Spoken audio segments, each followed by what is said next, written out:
افسوس کے ساتھ کہنا پڑتا ہے کہ سوشل میڈیا پر ایک منفی پروپیگنڈا کیا گیا ہے کہ ہم 14 اگست نہیں منائیں گے، لیکن پاکستانیوں نے، پاکستان پشاور کے شہریوں نے یہ ثابت کر دیا کہ وہ پروپیگنڈا انہوں نے مسترد کر دیا اور پاکستان کے ساتھ بھرپور محبت کا اظہار کیا. یہ میرا خوش قسمتی ہے.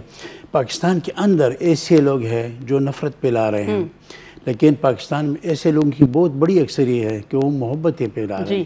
بالکل، شرانگیزی پھیلانے والوں کو مسترد کر دیا ہے ہماری عوام نے. اور آپ نے پشاور کی صورتحال بتائی، قصہ خوانی بازار جو پشاور کا تاریخی بازار ہے، اور ناظرین وہ تمام لوگ جو پشاور کا رخ کر چکے ہیں کبھی نہ کبھی، تو انہیں پتہ ہے کہ اس بازار میں جو جشن آزادی کی تیاریاں ہیں وہ انتہائی بھرپور طریقے سے منائی جاتی ہیں. تو پشاور میں ہم دیکھ رہے ہیں کہ ہر بچے کے ہاتھ میں آج بھی پرچم ہے. ابھی جب میں آ رہی تھی اسٹوڈیو تک تو راستے میں مجھے درجنوں گاڑیاں نظر آئیں ایسی کہ جن پر پاکستان کے جو ہے وہ بہت فل سائز پرچم انہوں نے لہرا رکھے تھے، موٹر بائکس پر، بچوں کے ہاتھوں میں.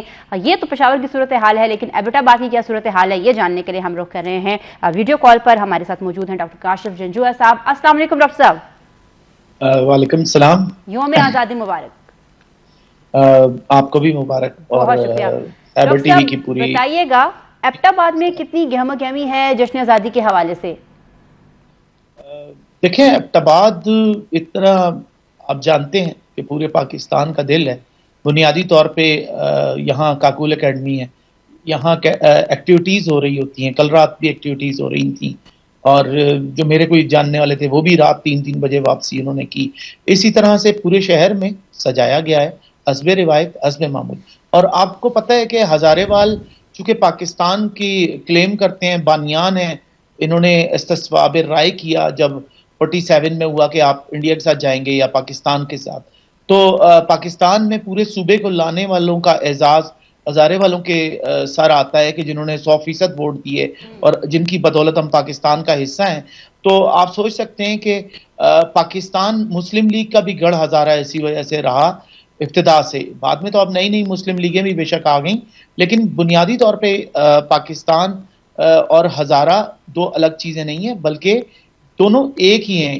دو یوں کہیے کہ ایک کالب ہیں، یہ یکجان ہیں یہ لوگ، اور اس میں کوئی شک نہیں ہے. اس لیے پاکستان میں دنیا میں کوئی بھی لہر چل رہی ہو، ہزارے وال کبھی بھی اپنے آپ کو الگ نہیں کرتا پاکستان سے، چاہے جتنا بھی خفا ہو.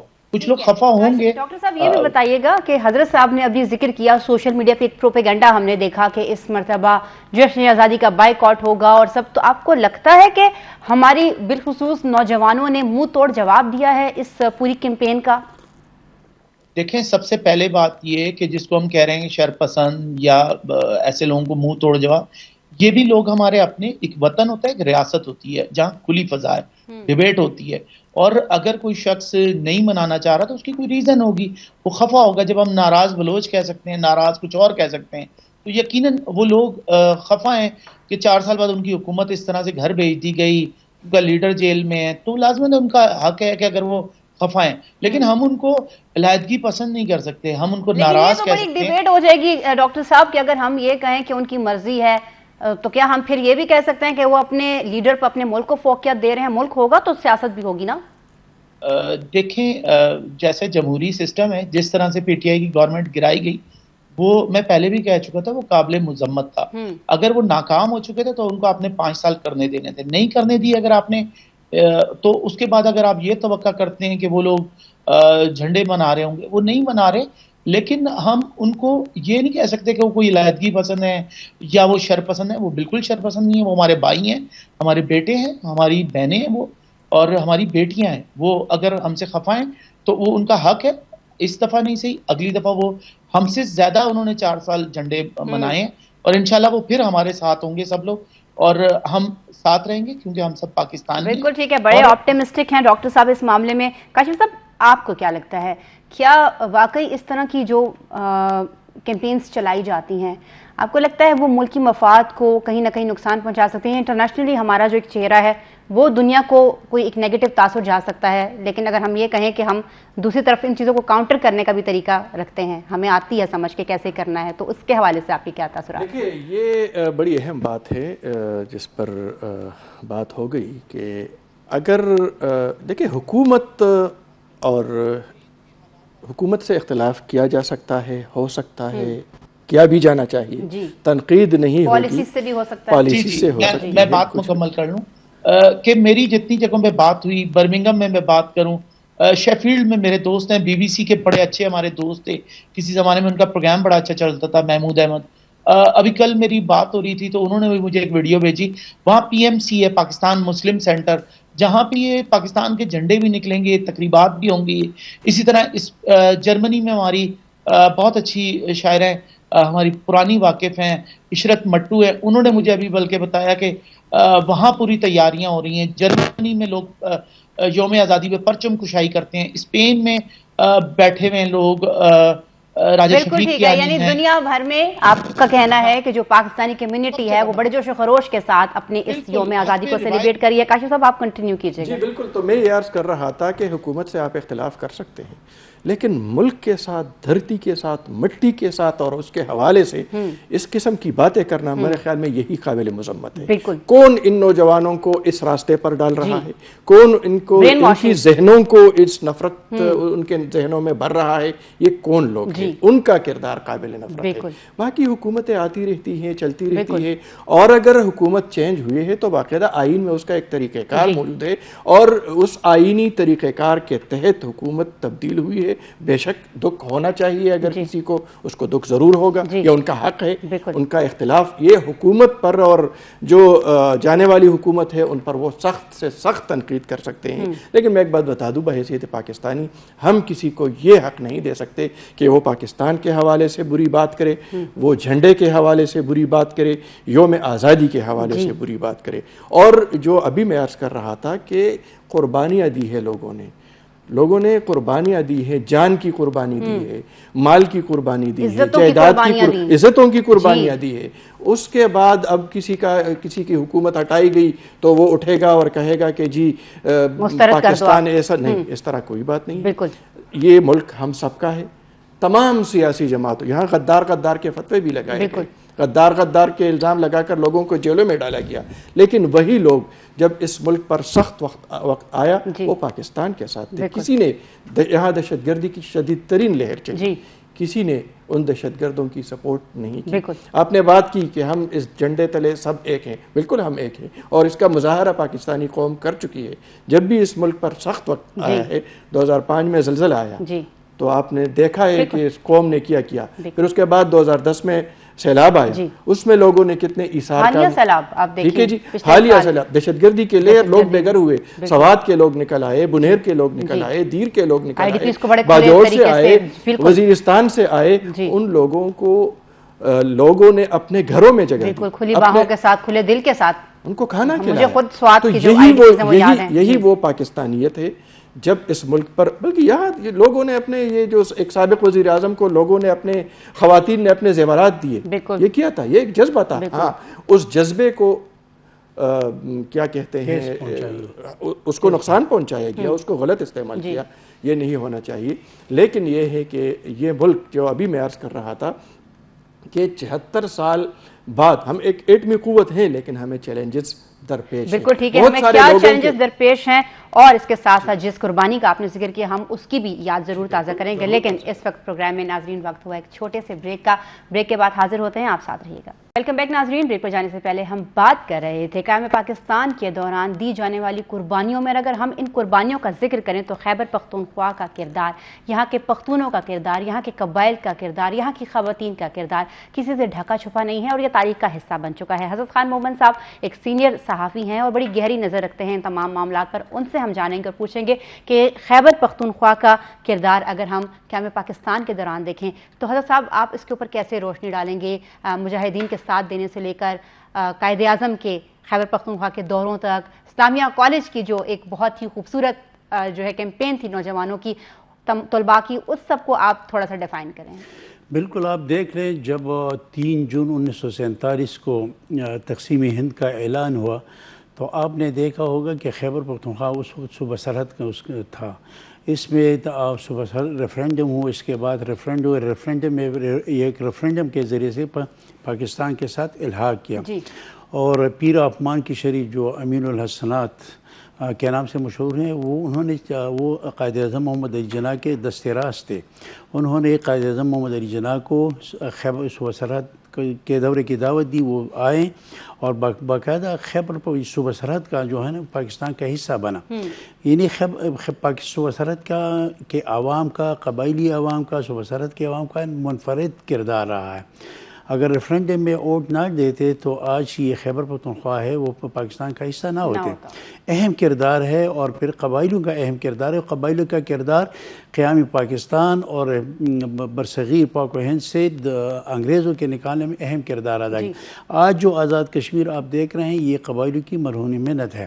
حاجی صاحب ترنگزئی کی قیادت میں یہ مومن ضلع، اس وقت ضلع مومن کے لوگ جو اب ضلع ہے اس کے لوگ، اس کے دوسرے پختونوں کے، یہ حاجی صاحب ترنگزئی چارسدہ سے ہو کر وہ مومن چلے گئے.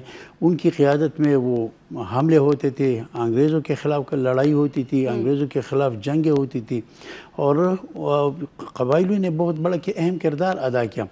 اور پھر آزاد کشمیر کو، جو موجودہ آزاد کشمیر ہے، اس کو آزاد کرانے میں قبائلیوں کا اہم کردار رہا ہے. انہوں نے قربانیاں دی ہیں، جانوں کے نذرانے پیش کیے ہیں. ان کی ناقابل فراموش قربانیاں ہیں. اگر آج پاکستان ہے تو اس میں پختونوں کا، قبائلیوں کا اہم کردار رہا ہے. بالکل ٹھیک ہے. ڈاکٹر کاشف جنجوعہ صاحب کی طرف سے لیں گے. ڈاکٹر صاحب آپ بتائیے گا کہ خیبر پختونخوا کے نوجوانوں کی بات ہم کریں. آپ نے آغاز میں کہا کہ ہزارہ کے لوگوں کا بہت بڑا کردار رہا ہے. بالکل رہا ہے. آپ تھوڑا سا یہ بتائیے گا کہ نوجوانوں کا آپ کو کیا کردار نظر آتا ہے، بالخصوص خیبر پختونخوا کے نوجوانوں کا قیام پاکستان کی جدوجہد میں؟ دیکھیں، جو ہزارے والے یا یوں کہیے ہند کو اسپیکنگ جتنے لوگ تھے، کیونکہ 47 میں تو آپ کے سامنے پشاور بھی ہند کو بولنے والوں کا شہر تھا. دلیپ کمار آپ دیکھ لیں، آپ اس کے بعد شاہ رخ، یہاں سے جو لوگ بھی یہاں سے ہجرت بھی کر کے گئے وہ سارے ہند کو بولنے والے ہیں. یہ تو بعد میں پشتوں نے ڈومینیٹ کیا ہے کوہاٹ اور سب جگہوں پہ، تو اب وہ سمٹ کے ہزارے کی حد تک آ گئی. تو جتنے لوگ تھے یہاں ہزارے سے، پشاور سے، یہ سب تو ساتھ تھے. سب نے ساتھ دیا کہ پاکستان بننا چاہیے. اور کیوں بننا چاہیے یہ ہم سب جانتے ہیں کہ ہمیں ایک ریاست چاہیے تھی. اس وقت تو صوبہ سرحد میں ایک جنگ یہ بھی لگی ہوئی تھی کہ ایک طبقہ تھا جو بھارت کے ساتھ بیٹھتا تھا، سرحدی گاندھی تک جن کو کہا گیا. اور جب تقسیم کی بات آئی، جب استصواب رائے ہو رہا تھا ریفرینڈم، تو ان کی تو یہ خواہش تھی کہ وہ افغانستان کے ساتھ جا کے مل جائیں، کیونکہ انگریز نے وہ آپشن ہی نہیں دیا تھا. آپشن دو تھے کہ بھارت کے ساتھ جائیں یا پاکستان کے ساتھ جائیں، ورنہ وہ تیسرا آپشن مانگتے رہ گئے، ان کو نہیں ملا. تو وہ بھارت کے ساتھ جانے والے بھی تھے جنہوں نے ووٹ دیے. بعد میں ان کی حکومتیں بھی آئیں، لیکن یہ سب تاریخ کا حصہ ہے کہ وہ سب جو لوگ جو پاکستان کے ساتھ تھے آج بھی وہ پاکستان کی بات کرتے ہیں، جو کل نہیں تھے آج وہ پاکستان کے حامی ہو گئے. یہی تو خوبصورتی ہوتی ہے ایک ریاست کی کہ دیکھیں جب ریاست قیام میں آ جاتا ہے اس کا، تو جو مخالفین تھے، ہم نے کسی کو کھڈے لائن تھوڑی لگایا ریاست میں. پاکستان نے کسی کو تھوڑی کہا کہ آپ 47 میں ہمارے خلاف تھے تو اب آگے آپ کو حکومت نہیں ملے گی. لوگوں کو حکومتیں ملی، ANP کو حکومتیں ملتی رہیں. حالانکہ 47 سے پہلے ان کا جو کردار تھا وہ الگ تھا. تو کہنے کا مقصد یہ کہ یہی پاکستان کی خوبصورتی ہے، اور یہی ہم آج بھی کہتے ہیں. جو ہم سے ناراض لوگ ہیں کل وہ ہمارے ساتھ پھر جڑے ہوئے ہوں گے. اور پاکستان گلدستہ ہے خوبصورتی کا. پاکستان ایک ایسا گلدستہ ہے جس میں ہر رنگ کا پھول ہے. کوئی پھول ہے جو خوشبو دیتا ہے، کوئی پھول ہے جو جس کا رنگ بہت دلکش ہے، کوئی درخت ایسا ہے یہاں پہ جو سایہ دیتا ہے، کوئی درخت ایسا ہے جو پھل دیتا ہے. یہی تو خوبصورتی ہے. یاد رکھیے گا ہر درخت پھل نہیں دیتا اور ہر درخت سایہ نہیں دیتا. یہی ایک مثال ہے ہمارے وطن کی. اور یقیناً پاکستان ہے، ہم ہیں. اور میں نے جیسے عرض کی کہ پاکستان سے باہر بھی منا رہے ہیں جوش و خروش سے. اس چیز کا کوئی فرق نہیں پڑا کہ جن کو ہم ناراض کہہ رہے ہیں، ہمارے جو ناراض بھائی ہیں PTI کے، وہ ہم سے خفا بھی اگر ہیں تو، لیکن پورے ملک میں پوری سب جگہ منایا جا رہا ہے. اور ایبٹ آباد اور پورے ہزارے میں آپ کو میں بتاؤں، تحصیل ہری پور میں تو یہ ہے کہ وہاں دیکھیں جشن کی یہ عالم ہے کہ وہاں خواتین کا مینا بازار لگایا جا رہا ہے. دیکھیں کتنا خوبصورت لگتا ہے کہ مینا بازار، عورتیں گھروں سے آ گئیں، وہ ہیں میراتھن ریس ہو رہی ہیں بچوں کی. پھر اس کے بعد آپ دیکھیں خوبصورتی ہے اس دیش کی، اس وطن کی. یہ خوشبو ہے اور خوشبو کو پھیلنے سے آپ نہیں روک سکتے. پاکستان ایک ایسی خوشبو ہے. آج دیکھیں پوری دنیا میں پاکستانی ہیں اور یہ ایک نیگیٹو پروپیگنڈا ہے اور ایک عجیب و غریب سی چیز پھیلائی جا رہی ہے پچھلے دنوں سے کہ جی 47 میں لوگوں نے اتنی ہجرت نہیں کی، اگر آج آپ سرحدیں کھول دیں تو پتہ نہیں کتنے لوگ جائیں. ایسا نہیں ہے. بات یہ ہے کہ لوگ یہ نقل مکانی کرتے ہیں، اور یہ ڈیموگرافی اگر کسی نے پڑھی ہے، جغرافیہ اگر کسی کا سبجیکٹ رہا ہے، میرا رہا ہے، میں ایک چیز جانتا ہوں کہ دنیا میں لوگ نقل مکانی کرتے ہیں. یورپ کی آبادی اب بڑھ نہیں رہی اس طریقے سے. آپ دیکھیں جاپان کا یہ حال ہے کہ اکثریت بزرگ افراد کی ہے. اور ہندوستان، پاکستان، یہ ساؤتھ ایشیا کے ممالک، یہاں انسانی آبادی بڑھ رہی ہے تیزی سے. اس لیے یہاں کے لوگ تیزی سے باہر کینیڈا ہو، امریکہ ہو، یورپ ہو، ہر جگہ وہ ٹریول کر رہے ہیں، وہاں پہ نقل مکانی کر رہے ہیں. اور یہ فطری چیز ہے، یہ قدرتی چیز ہے. ہاں ایک صورت ہے کہ ہم آبادی کو کنٹرول کریں. پاکستان نہیں کر سکا، ایران نے کنٹرول کیا. ایران میں 2 بچے ہوتے ہیں، ہمارے یہاں 4 بچوں کا ایوریج ہے. بلکہ اگر آپ خیبر میں آئیں اور ہزارے کو چھوڑ دیں تو باقی تو آپ کو یاد ہو وہ ارشد چائے والا آیا تھا تو اس کے تو 14 بچے تھے، 14 بہن بھائی تھے. تو اب آپ دیکھیں گے 14 بچے ہوں گے، 15 بچے ہوں گے. اس کے بعد وہ کہاں جائیں گے؟ 2 خودکش بمبار بن جائیں گے، 4 چائے بیچیں گے، 3 ملک سے باہر چلے جائیں گے. بالکل ٹھیک تو ہے. یعنی آپ کا موقف اس وقت یہ ہے کہ ایک جو اور منفی پروپیگنڈا ہمارے سامنے آ رہا ہے کہ پاکستان سے یوتھ ملک کو چھوڑ کر جا رہی ہے، یہ بھی ایک بالکل منفی تاثر دیا جا رہا ہے. کاشف صاحب آپ کی طرف آئیں گے اسی پوائنٹ کو لے کر. کاشف صاحب نے اشارہ کیا کہ جوڑا جا رہا ہے اس چیز کو، ایک لوگوں کی برین اسٹارمنگ کی جا رہی ہے، لوگوں کو بتایا جا رہا ہے کہ پاکستان اب رہنے کے قابل نہیں رہا. اس حوالے سے تھوڑی سی آپ اپنی جو ہے وہ رائے دیجیے گا کہ آپ کا کیا پوائنٹ آف ویو ہے، کیا یہ واقعی یہی وجہ ہے یا کچھ اور؟ دیکھیں میں آپ کو ایک بات بتا دوں، جب سے یہ ملک بنا ہے تو یہ سازشیں ہو رہی ہیں اور یہ ہوتی رہیں گی، ٹھیک ہے. اس کے ساتھ ساتھ ظاہر ہے کہ ابتدا میں ہم نے عرض کیا کہ ایک خواب دکھایا گیا تھا اور اس خواب کو عملی جامہ نہیں پہنایا گیا. لیکن ساتھ ساتھ میں یہ بھی بتا دوں کہ یہ غلط فہمی ہے کہ اگر خیبر پختونخوا جو اس وقت صوبہ سرحد تھا، یہاں کے عوام نے بلا تفریق سیاسی وابستگی استصواب کے حق میں ووٹ دیا تھا اور کسی سیاسی جماعت نے مخالفت نہیں کی تھی، ٹھیک ہے. اور یہ اس طرح بھی نہیں ہے کہ 1940 میں قرارداد پاس ہوئی اور 1947 میں ملک بنا، نہیں. اس کے پیچھے ایک بہت بڑی تاریخ ہے. اور جو قربانیوں کی بات ہم کرتے ہیں تو ظاہر ہے کہ لوگوں کو قتل کیا گیا 1947 میں جب وہ ادھر آ رہے تھے. لیکن اس سے پہلے بھی اس خیبر پختونخوا کی قربانیوں کا ابھی آپ ذکر کر رہی تھی، اس یہاں کے چپے چپے پر تحریک آزادی کے شہداء کی قبریں ہیں، داستانیں ہیں. یہاں پر حضرت خان ممند صاحب نے بات کی، یہاں ہمارے قبائل نے، وزیرستان کے قبائل نے، ہمارے ممند کے قبائل کے انہوں نے جو حوالہ دیا کہ ہمارے ممند اس وقت ایجنسی تھی، یہاں کے قبائل نے جا کر کشمیر کی جنگ لڑی، ٹھیک ہے. اور اس سے پہلے یہاں پر ہمارے حاجی صاحب تورنگزئی، انہوں نے اصل آزادی تو انگریز سے حاصل کرنی تھی، اور اس جد و جہد میں ہمارے خیبر پختونخوا کے، ہمارے پشاور کے، اسی تاکال کے لوگوں نے قربانیاں دی. ہم پھر آگے چارسدہ آپ جائے، پھر ممند جائے، پھر باجوڑ جائے، پھر بنیر جائے، پھر آگے جائیں آپ سید احمد شہید بریلوی اور شاہ اسماعیل شہید کے ساتھ کیا گیا، ان کے پیٹ میں جو چھرا گھونپا گیا، یہ سب سازشیں تھی اور یہ اس وقت سے بھی تھی.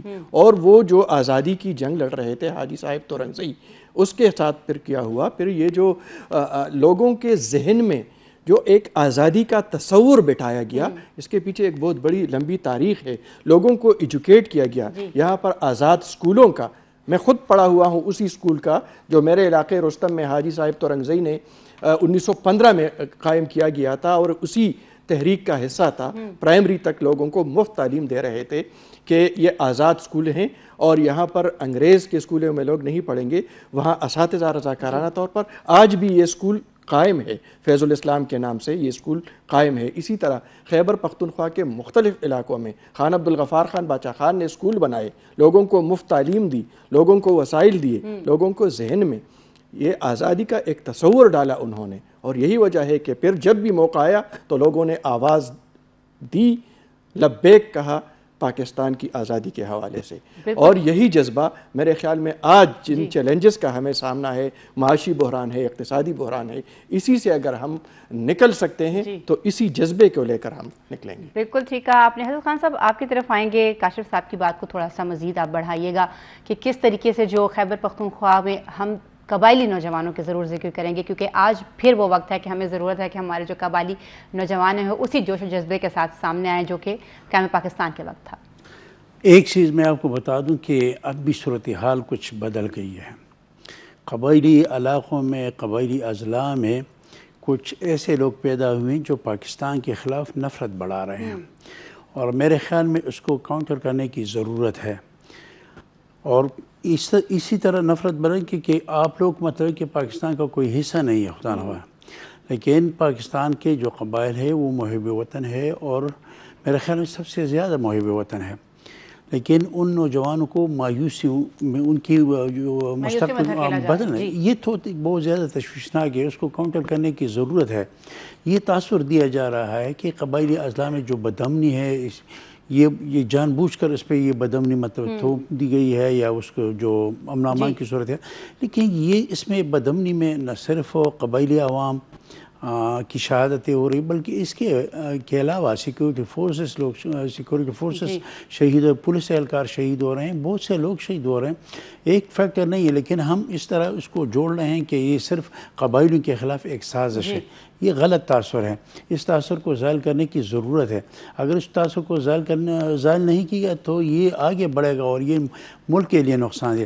اور یہ آپ نے جو پہلے یہ کہا کہ یہ تاثر دیا جائے کہ لوگ باہر نکل رہے ہیں اور یہاں روزگار نہیں ہے، یہ تاثر جان بوجھ کر یہ تاثر پھیلایا جا رہا ہے. پاکستان میں کسی چیز کی کمی نہیں ہے، لیکن بدقسمتی یہ ہے کہ یہاں کرپشن بہت زیادہ ہے. جو بھی حکومت آتی ہے تو کرپشن کا انتہا کر کے چلی جاتی ہے. تو کرپشن لوگوں کو امیدیں نہیں دیں. آپ لوگ وقت گزرنے کے ساتھ ساتھ مطلب لوگ بے روزگاری بڑھتی جا رہی ہے، مہنگائی بڑھتی جا رہی ہے. بالکل، یعنی آپ یہی کہنا چاہ رہے ہیں کہ پاکستان جو ہے وہ قدرتی طور پر اور مالی وسائل سے آپ نے دیکھا کہ قبائلی اضلاع میں آپ کو بتائیں کہ ارب ڈالر کی معدنیات پڑی ہوئی ہے، لیکن وہ لوگ مطلب کہ آپ ان سے فائدہ نہیں اٹھا سکتے. اگر ان سے فائدہ اٹھائیں تو قبائلی عوام کو بھی روزگار ملے گا. پاکستان کا ٹھیک ہے، ہمیں پلاننگ کے تحت، اسٹریٹجی کے تحت کام کرنا ہوگا. ناظرین، اس میں کوئی شک نہیں ہے کہ پاکستان تمام تر جو قدرتی اور فطری وسائل ہیں ان سے مالا مال ہے. بس ضرورت یہ ہے کہ ان کو بہترین طریقے سے کیا جائے اور جو کرپشن کا ایلیمنٹ ہے اس کو اس میں سے نکالا جائے. ایک مرتبہ پھر سے پروگرام میں وقت ہوا ایک چھوٹے سے وقفے کا، آپ ساتھ رہیے گا. ملتے ہیں بریک کے بعد. ویلکم بیک ناظرین. پروگرام میں ہم بات کر رہے ہیں پاکستان کی آزادی کے حوالے سے، جدوجہد کے حوالے سے جو قیام پاکستان کے دوران کی گئی اور جو موجودہ صورتحال ہے پاکستان کی اس کے حوالے سے. ڈاکٹر کاشف جنجوعہ کو ہم لائن پر لیں گے. ڈاکٹر صاحب بتائیے گا، جیسے کہ ہم بات کر رہے ہیں بالخصوص قبائلی عوام کی محرومیوں کے حوالے سے، تو آپ کو کیا لگتا ہے تدارک کیسے ممکن ہے؟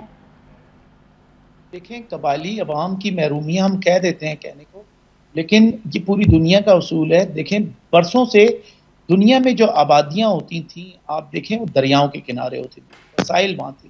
آج تو دنیا کی بڑی آبادی ہے، بڑے وسائل ہیں، وہ سب سمندر کنارے شہر آباد ہیں. تو اگر آپ ٹیکنیکلی کہیں جی قبائلی علاقوں میں یہ نہیں ہے، تو پھر ہم کہہ سکتے ہیں ہزارے میں بھی وسائل نہیں ہیں، کل کو ہم کہیں گے پشاور میں بھی وسائل نہیں ہیں، تو پورے ملک میں نہیں ہے. وہ تو آپ کے لمیٹڈ شہروں میں. آپ قبائلی کی اگر بات کریں تو پتہ نہیں ان کے علم میں ہے یا نہیں کہ اس وقت پنڈی اسلام آباد میں پوری باجوڑ والوں کی 3000 شاپس ہیں. ان کی ایک ایسوسیشن ہے، ہر سال الیکشن کرتے ہیں. راجہ مدار میں آپ جائیں تو آپ کو باجوڑ سینٹر ملتا ہے، پورے باجوڑی بڑے اچھی طرح سے رہ رہے ہیں. اچھا، اسی طرح سے ہم بات کریں تو پنجاب سے ہی زرتاج گل وزیر الیکشن لڑ چکی ہیں. اگر آپ کہہ رہے ہیں کسی کو انٹری نہیں دی جا رہی، تو پھر وہ الیکشن کیسے لڑ کے چلی گئیں اور الیکشن جیتا بھی، اور وہ پنجاب سے ایک نیشنل اسمبلی کی سیٹ سے لڑی. تو کسی پنجابی نے تو نہیں کہا کہ ہماری جگہ پہ آ کے کوئی پنجابی کرنا چاہیے تھا. وہ پی ٹی آئی سے لڑی تو کسی نے اعتراض نہیں کیا. اب آپ دیکھیں کہ یہ باتیں ہم اس لیے سوچتے ہیں کہ ہم اپنے ذہن کو کھلا نہیں کر رہے.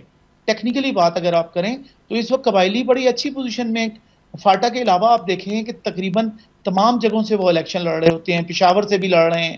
آپ گنتے جائیں، شہریار آفریدی کیا فاٹا کے نہیں ہیں، لیکن وہ الیکشن کیا فاٹا سے لڑ رہے ہیں. اسی طرح اور بے شمار لوگ ہیں. اصل میں ہم ان کی پازیٹیو چیزیں نہیں دکھا رہے کہ فاٹا والے جب فاٹا سے باہر نکل کے بھی سیٹل ہوئے ہیں اور ان کے پاس بہت بڑے وسائل ہیں. آپ دیکھتے چلے جائیں پورے ملک میں. کراچی میں آپ کو ملیں گے. کیا آپ کو کراچی میں عالمگیر اختلاف آ گیا آپ کی بات سے؟ ہاں نہیں, آپ عالمگیر کو دیکھیں. بات کروں گا بالکل ٹھیک ہے. کاشف صاحب, ڈاکٹر کاشف صاحب کہہ رہے ہیں کہ پازیٹیوٹی بہت زیادہ ہے, اس کو بھی ہائی لائٹ ہونا چاہیے. نہیں, ڈاکٹر صاحب کہنا یہ چاہتے ہیں کہ سارے قبائل وہاں سے نکلے اور قبائلی اضلاع کو خالی چھوڑے, پنڈی جائے, وہاں پر ممن سنٹر اور باجوڑ سنٹر بے شک بنائے, لیکن ان کو وہاں پہ یہ 3000 باجوڑی یا ممند یا قبائل جو پنڈی میں وہاں پر وہ دکانیں بنا, ان کے لیے وہاں پہ مواقع کیوں نہیں ہے؟ جی کیوں نہیں ہے وہاں پہ ان کے لیے مواقع؟ وہ ان کو مجبور کیا گیا ہے کہ وہ وہاں سے نکلے, کراچی پہنچے روزگار کے تلاش میں, وہ پنڈی پہنچے, وہ لاہور آئے, بلکہ پشاور آئے. پشاور میں یہاں پر یہ دیکھیں, یہ قبائلی بیٹھا ہوا ہے, ممند سے آیا ہوا ہے. تو اگر ممند میں ان کے سب سے پہلے آج کا قبائلی کیا سوچ رہا ہے؟ آج کا قبائلی سب سے پہلے اپنے بچے کی تعلیم کے حوالے سے سوچ رہا ہے. کیا وہاں پر جو ابھی میں نے عرض کیا کہ پورے فاٹا میں ایک یونیورسٹی, اور وہ بھی پشاور کے مضافات میں, ٹھیک ہے, تو اگر وہاں پہ یونیورسٹی نہیں ہے, یونیورسٹی کیا وہاں پر ڈھنگ کی جو ہے پرائمری اسکول نہیں ہے, ہائی اسکول نہیں ہے, لڑکیوں کے لیے وہاں پر کتنے اسکول ہیں, کاغذوں میں بے شک بنے ہیں, ٹھیک ہے. اچھا, وہاں پہ ہاسپٹلز نہیں ہے. آپ آئے ادھر پشاور کے جو سرکاری ہسپتال ہے, 3 ٹیچنگ ہسپتال آپ لے لیں, اور ساتھ میں ہمارے جو پرائیویٹ ہسپتال ہیں یہاں پر بڑے بڑے, وہ دیکھیں وہاں جتنے بھی رپورٹڈ 100 اسکول ہیں دہشت گردی کی جنگ کے دوران تباہ ہونے والے, وہ ابھی تک بحال نہیں ہوئے. یہی میں عرض کر رہا تھا. آپ دیکھیں ڈاکٹر صاحب, یہ بھی دیکھ لیں, انہوں نے پنڈی کا ذکر کیا, ایبٹ آباد کا ذکر نہیں کیا. ایبٹ آباد کے مضافات میں بھی بہت سارے قبائل جو ہیں وہ رہائش پذیر ہیں. کیوں؟ وہ بیچارے, ان پر قبائلی علاقہ جو ہے وہاں ان کی زندگی اجیرن کر دی گئی اور وہ نکل گئے, مجبور ہے وہاں پر. ہاں, قبائل کا ان کی ایک خصوصیت ہے کہ وہ محنت سے وہ نہیں کتراتے, ٹھیک ہے. جہاں بھی اگر ان کو وہ کیا کہتے ہیں, کسی بلڈنگ میں مٹیریل اٹھانے کا کام ہو, وہ کر لیتے ہیں. وہ تجارت کرتے ہیں, ٹھیک ہے, بزنس مائنڈڈ لوگ ہیں, وہ کوئی بھی چیز اٹھا کر وہ آگے بڑھتے ہیں. اور اس ملک کی ہم چونکہ قیام پاکستان سے لے کر آج اپنا 76واں یوم آزادی سیلیبریٹ کرنے کی بات کر رہے ہیں, تو کاشف صاحب یہ بتائیے گا کہ آج کا جو ہمارا ایک قبائلی نوجوان ہے جو کہ اب انضمام ہو چکا ہے, ظاہر ہمارا حصہ ہے, وہ آپ کو کتنا پیشنیٹ نظر آتا ہے پاکستان کی ترقی میں اپنا حصہ ڈالنے کے لیے, اگر اس کو موقع دیا جائے تو؟ یہی تو موقع دیا جائے, وہ تو ترقی کی میں حصہ ڈال رہا ہے. دیکھیں فاٹا سے وہ نکل رہا ہے, پنڈی, کراچی, لاہور, پشاور پہنچ رہا ہے, وہاں پر وہ دکان کر رہا ہے, وہاں وہ تو حصہ ڈالنا چاہتا. وہ پڑھنے کے لیے پشاور آ رہا ہے, ٹھیک ہے, وہ تو حصہ ڈالنا چاہتا ہے, وہ ڈاکٹر بن رہا ہے. بہت سارے ڈاکٹر یہاں پر آپ دیکھیں گے, افریدی ہوں گے, ممند ہوں گے, داوڑ ہوں گے, محسود ہوں گے, بہت سارے ہوں گے, اور اس ملک کے باجوڑی ہوں گے, ان کے مختلف قبائل ہیں, وہ تو حصہ ڈالنے چاہتے ہیں, لیکن ان موقع دے بس. اور سب سے بڑی بات میں ایک بات, جو وعدے ان کے ساتھ کیے گئے تھے بس وہ پورے کیے جائیں, زیادہ کچھ نہیں دیا جائے. بالکل ٹھیک ہے. حضرت خان صاحب آپ کی طرف آئیں گے ایک مرتبہ پھر سے, بتائیے گا آپ کیا دیکھ رہے ہیں ہمارے آج کے نوجوان کو؟ ہم نے موقع کی بھی بات کر دی, ہم نے تمام تر ایسپیکٹس کو دیکھ لیا, لیکن اگر ہم ماضی میں جائیں ایک مرتبہ پھر سے, تو طلباء کا کردار بہت زیادہ اہم تھا. قیام پاکستان کے دوران ہم نے دیکھا اسلامیہ کالج کے طلباء بالخصوص قائد اعظم کے شانہ بشانہ تھے, اور قائد اعظم کو اتنی محبت ہوئی کہ وصیت میں حصہ دے گئے اپنی جائیداد میں وہ اسلامیہ کالج کو. آج آپ کیسی بانڈنگ دیکھتے ہیں ہمارے اسٹوڈنٹس کی قیام پاکستان سے لے کر اب اگر ہم بات کریں ایک مرتبہ پھر سے ضرورت ہمیں اسی جذبے کی, تو طلباء کا کردار کتنا اہم ہے؟ میرے خیال میں اب طلباء کے کردار کی انتہائی اہم ضرورت بہت زیادہ بڑھ گئی ہے. وہ اس لیے بڑھ گئی ہے کہ ہمارے نوجوانوں کے ہاتھوں میں یہ اسمارٹ موبائل ہے. اگر وہ اس کا صحیح استعمال کرے تو میرے خیال میں پاکستان آگے بڑھ سکتا ہے. بدقسمتی سے اس اسمارٹ موبائل فون کو پاکستان کے خلاف یہ نفرت میں بدل دیا گیا ہے. اب میں آپ کو علماء اہم کردار ادا کر سکتے ہیں. بدقسمت یہ ہے کہ میں 1-2 دن پہلے ایک ویڈیو دیکھ رہا تھا کہ ریگی کے ایک مسجد میں 2 امام ایک ساتھ امامت کرتے ہیں, اور ایک مسجد میں مطلب آپ ایک بجماعت نماز نہیں ہوتی, 2 بیک وقت 2. تو ایسے ملک میں آگے یہ ملک آگے کیسے بڑھ سکے گا؟ علماء کو کہ اپنا کردار ادا کرنا چاہیے، نوجوانوں کو اپنا کردار، چونکہ اس وقت نوجوانوں کے کردار کی انتہائی ضرورت ہے۔ پاکستان ایک نازک دور سے گزر رہا ہے، پاکستان کی اقتصادی صورتحال انتہائی ابتر ہو چکے ہیں، ایسی صورتیں انہیں روزگار کے مواقع ختم ہوتے جا رہے ہیں۔ ایسے حالات میں آپ نوجوانوں کو مطلب کہ امید کی مطلب آپ بالکل کچھ ٹھیک کوئی ہے، امید دے دیں۔ نوجوان اس ملک کے لیے امید کی کرن بن سکتے ہیں۔ ایک مرتبہ پھر سے ڈاکٹر کاشف جھنجھوڑ صاحب کی طرف چلیں گے۔ کاشف صاحب بالکل مختصراً بتائیے گا، ہمارے پاس وقت پروگرام میں بہت کم ہے۔ ہم نے بات کی ہے نوجوانوں کے حصے کے حوالے سے، انفرادی ہم ذمہ داری کی بات کر رہے ہیں، علماء کرام کے حصے کی بات کی ہے ہم نے۔ خواتین کے کردار پر مختصر روشنی ڈالیے گا کہ قیام پاکستان سے لے کے اب تک آپ کو کیا نظر آتا ہے کہ خواتین کا کردار کسی بھی ملک کی ترقی میں کتنا اہم ہو سکتا ہے؟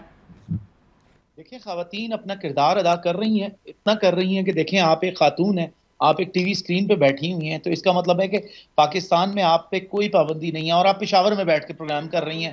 آپ اندازہ لگائیں کہ اس کا مطلب ہے پشاور میں بھی کوئی سختی نہیں ہے، کوئی ایشو نہیں ہے۔ اچھا، ایبٹ آباد میں آئیں تو ایبٹ آباد میں بھی کوئی نہیں ہے۔ بے شمار اداروں میں اس وقت خواتین موجود ہیں، ٹورزم، دیگر ویلفیئر ڈپارٹمنٹ کی ڈائریکٹر ہیں اس وقت خاتون، اور بے شمار۔ پنڈی میں آپ چلے جائیں تو اس خواتین آپ کو سڑکوں پہ اسکوٹیاں چلاتی ہوئی نظر آئیں گی، اس کا مطلب ہے کوئی ایشو نہیں ہے۔ تو خواتین کو بہت کچھ مل چکا ہے، اور ابھی بہت کچھ ملنا باقی ہے، اور ہمیں ابھی کام انہوں نے اس کرنا ملک کو چاہیے۔ بہت کچھ دینا بھی ہے۔